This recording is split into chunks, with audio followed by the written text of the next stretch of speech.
We have heard that key leaders in the Obama administration's transition team favor a go slow approach to immigration reform. What do you think of that, and what's your impression of the administration's commitment to immigration reform? I think that if that's really the case in terms of what the Obama administration is thinking, I think that that's bullshit, okay?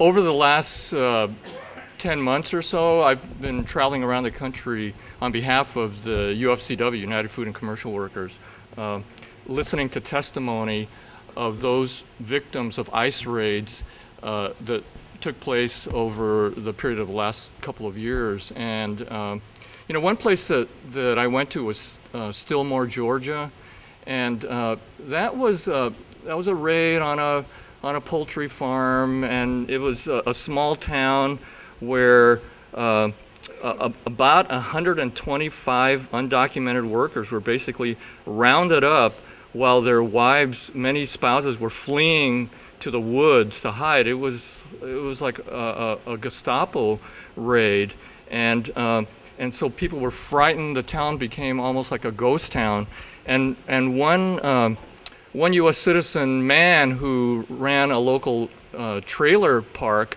where a lot of the workers were housed was so upset that he put an American flag out in front of his trailer upside down. And when the reporters asked him why, he said, you know, these people might not have American rights, but they damn sure got human rights. There ain't no reason to treat them like animals. And that's just one of, honestly, hundreds of stories that we heard that were very similar of women being separated, women who were breastfeeding their children who were separated for weeks from their children, transported thousands of miles from New England to Texas to be held. It's insane.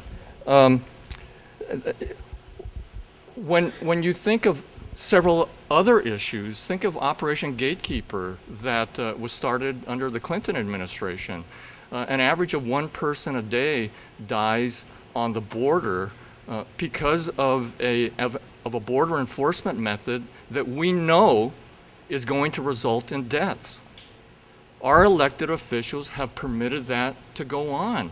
That is blood on our hands as American residents, that we allow that Operation Gatekeeper to go on. And an offshoot of that is a few years ago, I met a couple college students who volunteered for a human rights organization at the border, Shanti Sells and David Strauss, who helped save the lives of two people dying at the border by giving them water and food and then taking them to the emergency room.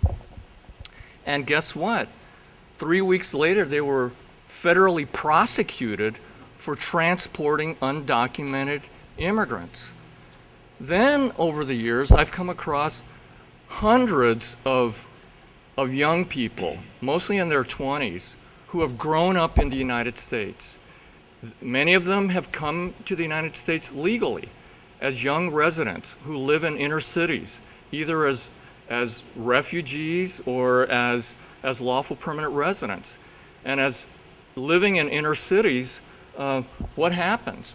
Well, often they get pushed around. It's a rough neighborhood, and one thing leads to another, and they've been here since they're 3 months old or 3 years old, and by the time they're 17, they learn to protect themselves, and they get guns, and they shoot, and they get convicted of things that might be labeled aggravated felonies, and then what?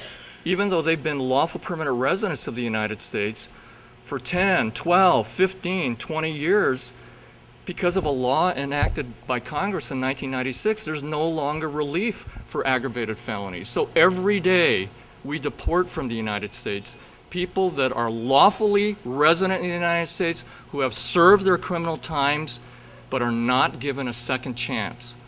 And they are people that are products of U.S. society.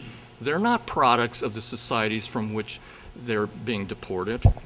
Then you think of family immigration, and you think of the fact that some people that are waiting on the waiting list of family immigration visa categories are waiting not just 10 years or 12 years, Some people are waiting 20 years to be reunified in the family reunification system.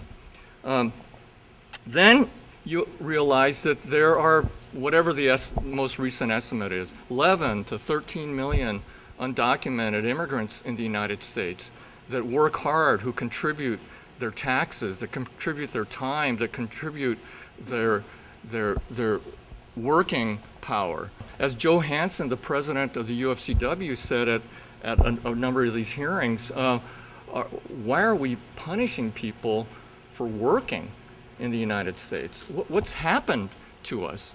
So when you ask me and pose the question, am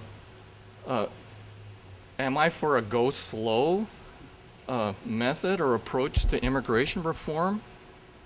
Just pick any of the examples that I just gave you.